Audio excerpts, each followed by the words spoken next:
Պարոն վարչապետ, օրերս Եվրամիության ընդլայնման հարցով հատուկ ներկայացուցիչը հանձնակատար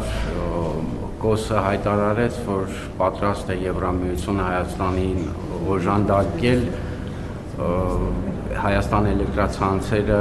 տարածաշրջանային, մասնավորապես Վրաստանի և Թուրքիայի էլեկտրացանցերին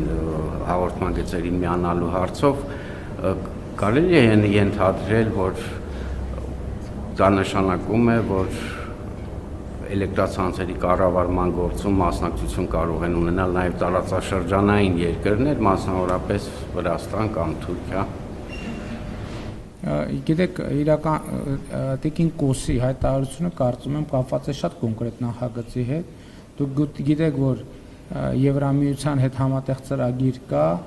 կարգերի կամ համակարգերի հատվածներ անջատելու հնարավորություն ունենա էլեկտրաէներգիա ներմուծել եւ արտահանել, եւ դա բացարձակապես որևէ կապ չունի ՀԵՑ-ի հետագա կառավարման խնդիրների հետ։ ՀԵՑ-ի հետագա կառավարման խնդիրների վերաբերյալ իմ դիրքորոշումը, կառավարության դիրքորոշումը, մեր դիրքորոշումը ես արտահայտել եմ տարբերակ մեկ։ Դա դառնում է պետական ամբողջությամբ սեփականություն եւ հանձնվում է հավատարմագրված կառավարման,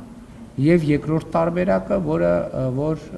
մասնավորեցվում է միջազգային հեղինակավոր ոլորտի կառավարման փորձ ունեցող ընկերության։ Ինձ համար ցանկալին առաջին տարբերակն է, բայց քանի որ առաջին տարբերակում նաև վճարումներ պետք է արվեն,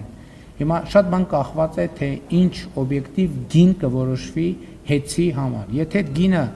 կրելի կլինի պետական բյուջեի համար, ես կնախընտրեմ, որ դա լինի 100% պետական սեփականություն եւ դա հանձնվի հավատարմագրված կառավարման պրոֆեսիոնալ ընկերության։ Եթե հանկարծ պարզվի, որ որևէ պատճառով սա հնարավոր չի լինում իրագործել, կգնանք երկրորդ տարբերակով, բայց մեր պլան Ա-ն առաջինն է, այսինքն որ սեփականատերը լինի Հայաստանի Հանրապետությունը։